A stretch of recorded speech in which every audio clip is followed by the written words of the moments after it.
मधुबन के बाबा,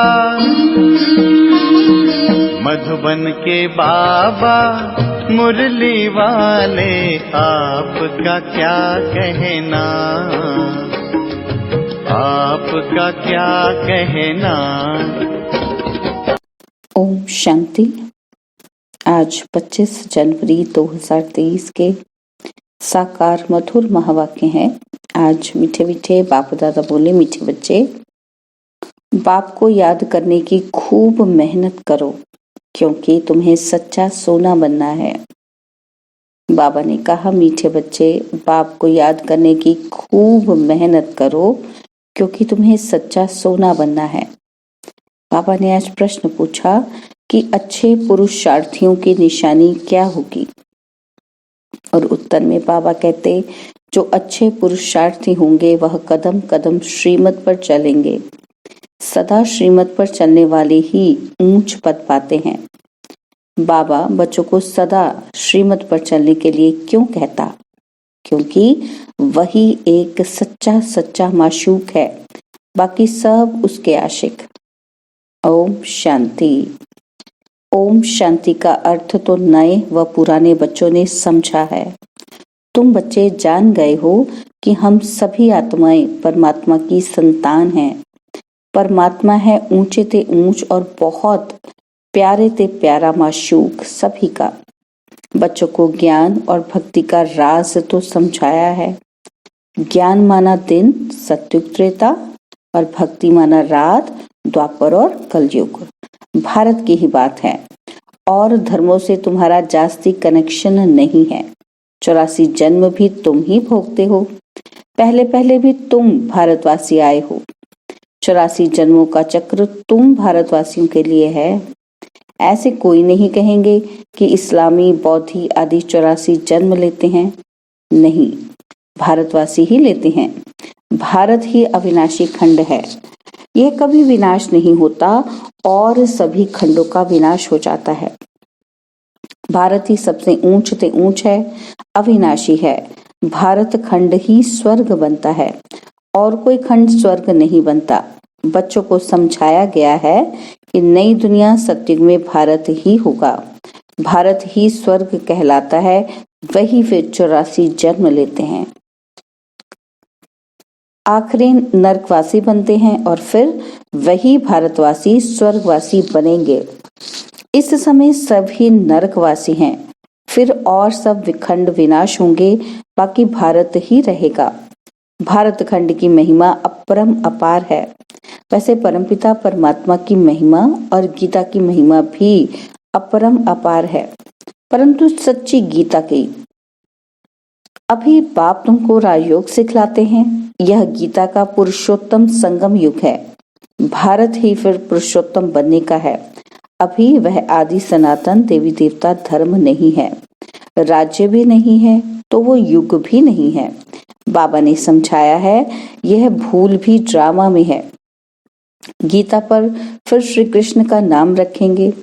जब भक्ति मार्ग शुरू होगा तो पहले पहले गीता ही होगी। अभी यह गीता आदि सब शास्त्र खत्म हो जाने हैं, बाकी सिर्फ देवी देवता धर्म ही रहेगा। ऐसे नहीं कि उनके साथ गीता भागवत आदि भी रहेंगे। नहीं, प्रारब्ध मिल गई, सदगति हो गई, तो फिर कोई शास्त्र आदि की दरकार ही नहीं। सत्युग में कोई भी गुरु शास्त्र आदि नहीं होते।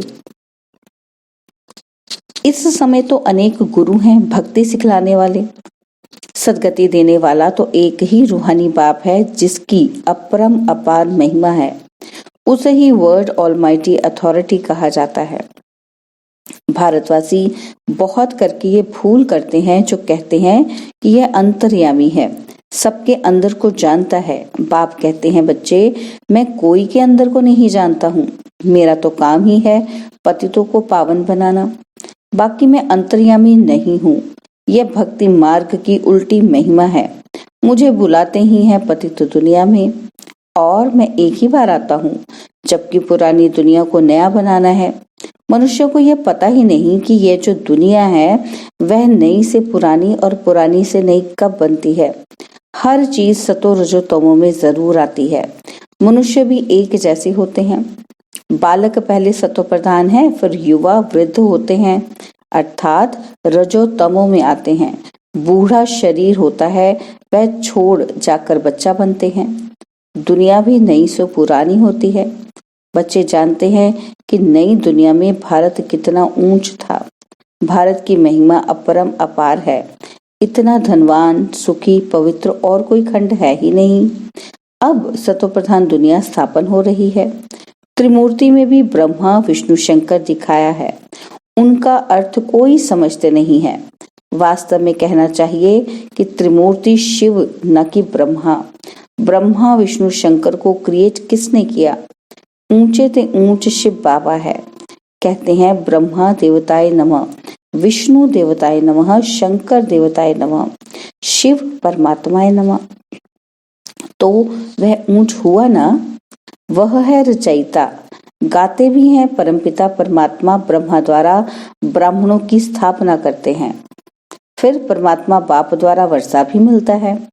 फिर खुद बैठ ब्राह्मणों को पढ़ाते हैं, क्योंकि वह बाप भी है, सुप्रीम टीचर भी है। वर्ल्ड की हिस्ट्री, ज्योग्राफी कैसे चक्र लगाती है, वह बैठ समझाते हैं। वही नॉलेजफुल है। ऐसे नहीं कि वह जानी जाननहार है। यह भी भूल है। भक्ति मार्ग में कोई बायोग्राफी, ऑक्यूपेशन को नहीं जानते। तो यह जैसे गुड़ियों की पूजा हो जाती है।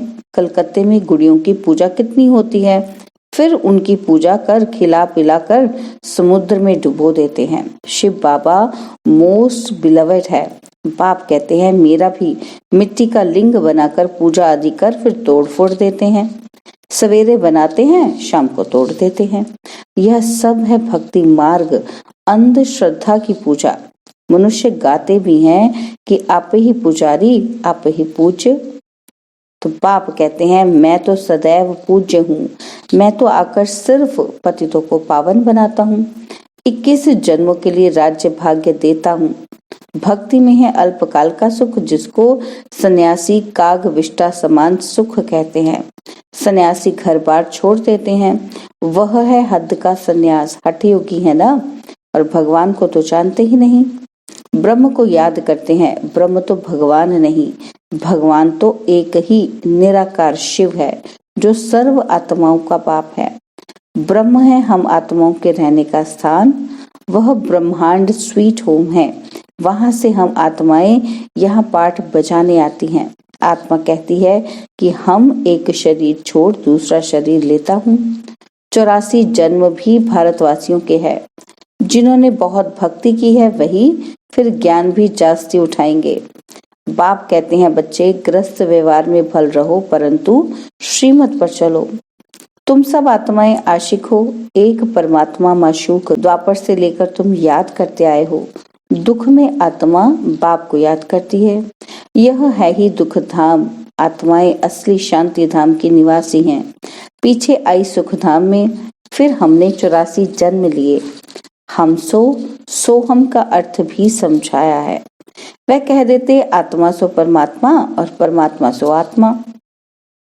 अब बाप समझाते हैं क्या कि आत्मा सो परमात्मा कैसे हो सकता है? परमात्मा तो एक है, उनके सब बच्चे हैं। साधु संत आदि भी हम सो का अर्थ रॉन्ग करते हैं।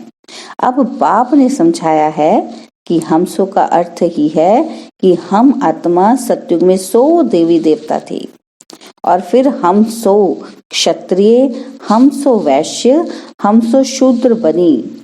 अब फिर हम 100 ब्राह्मण बने हैं और हम 100 देवता बनने के लिए। यह है यथार्थ अर्थ, और वह है बिल्कुल रॉन्ग। बाप कहते हैं मनुष्य रावण की मत पर चलकर कितने झूठे हो गए हैं। इसलिए कहावत है झूठी माया, झूठी काया, झूठा सब संसार। और सत्युग में ऐसे नहीं कहेंगे। और वह है सचखंड, वहां झूठ का नाम निशान ही नहीं, और यहाँ फिर सच का नाम नहीं है। फिर भी आटे में नमक कहा जाता है। सत्युग में है दैवी गुण वाले मनुष्य, उन्हों का है देवता धर्म। पीछे और धर्म हुए हैं। तो द्वैत हुआ। द्वापर से आसुरी रावण राज्य शुरू हो जाता है। सत्युग में रावण राज्य भी नहीं तो 5 विकार भी नहीं हो सकते। वह है संपूर्ण निर्विकारी। राम सीता को 14 कला संपूर्ण कहा जाता है। राम को बाण क्यों दिया है यह भी कोई नहीं जानते। हिंसा की तो बात ही नहीं।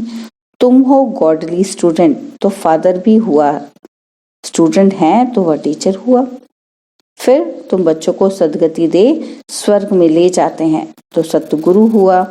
बाप टीचर गुरु तीनों ही हो गया।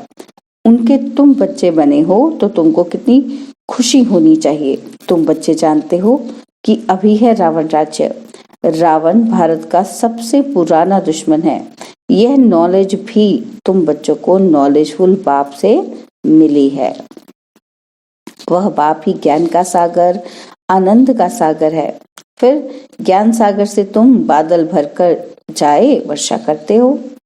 ज्ञान गंगाएं तुम हो, तुम्हारी ही महिमा है। बाकी पानी की गंगा में स्नान करने से पावन तो कोई बनता ही नहीं। मैले गंदे पानी में स्नान करने से भी समझते हैं कि हम पावन बन जाएंगे। चश्मे के पानी को भी बहुत महत्व देते हैं। ये सब है भक्ति मार्ग। सत्युग त्रेता में भक्ति होती ही नहीं। वह है संपूर्ण निर्विकारी दुनिया। तो पाप कहते हैं बच्चे मैं तुमको अभी पावन बनाने आया हूँ। यह एक जन्म मुझे याद करो और पावन बनो तो तुम सतो प्रधान बन जाएंगे। मैं ही पतित पावन हूँ। जितना हो सके याद की यात्रा को बढ़ाओ। मुख से शिव बाबा कहना नहीं है। जैसे आशिक माशूक को याद करते हैं, एक बार देखा बस बुद्धि में उनकी याद रहेगी। भक्ति में जो जिसको याद करते, जिसकी पूजा करते हैं उनका साक्षात्कार हो जाता है, परंतु वे सब हैं अल्पकाल के लिए। भक्ति से नीचे ही उतरते आए हैं। अब तो मौत सामने खड़ा है। हाय हाय के बाद ही जय जयकार होनी है। भारत में ही रक्त की नदियां बहनी हैं। अब सब तमो प्रधान बन गए हैं, फिर सबको सतो प्रधान बनना है, परंतु बनेंगे वही जो कल्प पहले देवता बने होंगे। वही आकर बाप से पूरा वर्षा लेंगे। अगर भक्ति कम की होगी तो ज्ञान भी पूरा नहीं उठाएंगे, फिर प्रजा में नंबरवार पद पाएंगे। अच्छे पुरुषार्थी कदम कदम श्रीमत पर चल अच्छा पद पाएंगे। मैनर्स भी अच्छे चाहिए, दैवी गुण भी धारण करने हैं। वह फिर 21 जन्म चलेंगे। अब है सबके आसुरी गुण, क्योंकि पतित दुनिया है ना। तो तुम बच्चों को वर्ल्ड की हिस्ट्री ज्योग्राफी भी समझाई गई है। इस समय बाप कहते हैं बच्चे याद की बहुत मेहनत करो तो तुम सच्चा सोना बन जाएंगे। सतयुग है गोल्डन एज, सच्चा सोना। फिर त्रेता में चांदी की अलाएं पड़ती है तो कलाएं कम होती जाती हैं। अब तो कोई कला नहीं है। जब ऐसी हालत हो जाती है तब बाप आते हैं। यह भी ड्रामा में नूंद है। तुम एक्टर्स हो ना, तुम जानते हो कि हम यहाँ पाठ बजाने आए हैं। पाठधारी अगर ड्रामा के आधि मध्य अंत को ना जाने तो उनको बेसमझ कहा जाता है। बेहद का बाप कहते हैं सभी कितना बेसमझ बन गए हैं। अब मैं तुमको समझदार हीरे जैसा बनाता हूँ और फिर रावण आकर कौड़ी जैसा बनाते हैं। अब इस पुरानी दुनिया का विनाश होना है। सबको मच्छरों सदृश ले जाता हूँ। तुम्हारी एम ऑब्जेक्ट सामने खड़ी है, ऐसा बनना है, तब तुम स्वर्गवासी बनेंगे। तुम बीके यह पुरुषार्थ कर रहे हो, परंतु मनुष्य की बुद्धि तमो प्रधान होने के कारण यह भी समझते नहीं कि कितने सब बीके हैं तो जरूर प्रजापिता ब्रह्मा भी होगा।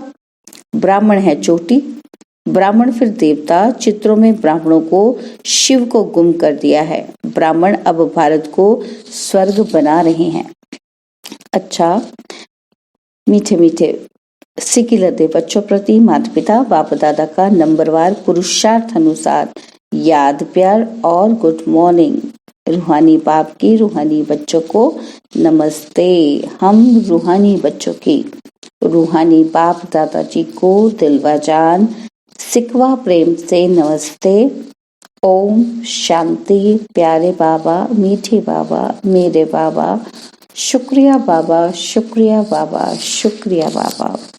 धारणा के लिए मुख्य सार है। पहला पॉइंट है ज्ञान सागर से बादल भर ज्ञान वर्षा करनी है। जितना हो सके याद की यात्रा को भी बढ़ाना है। याद से ही सच्चा सोना बनना है। और सेकंड पॉइंट है, श्रीमत पर चल अच्छे मैनर्स और दैवी गुण धारण करने हैं। सचखंड में चलने के लिए बहुत बहुत सच्चा बनना है। बाबा ने आज वरदान दिया कि विशेषता देखने का चश्मा पहन संबंध संपर्क में आने वाले विश्व परिवर्तक भव। विशेषता देखने का चश्मा पहन संबंध संपर्क में आने वाले विश्व परिवर्तक भव। एक दो के साथ संबंध व संपर्क में आते हर एक की विशेषता को देखो। विशेषता देखने की ही दृष्टि धारण करो। जैसे आजकल का फैशन और मजबूरी चश्मे की है, तो विशेषता देखने वाला चश्मा पहनो, दूसरा कुछ दिखाई ही ना दे। जैसे लाल चश्मा पहन लो तो हरा भी लाल दिखाई देता है, तो विशेषता के चश्मे द्वारा कीचड़ को ना देख कमल को देखने से विश्व परिवर्तन के विशेष कार्य के निमित्त बन जाएंगे। स्लोगन है, पर चिंतन और पर दर्शन की धूल से सदा दूर रहो तो बेदाग अमूल्य हीरा बन जाएंगे। पर चिंतन और प्रदर्शन की धूल से सदा दूर रहो तो बेदाग अमूल्य हीरा बन जाएंगे। ओम शांति। और अब यह एक बहुत अच्छी वीडियो भी जरूर देखें।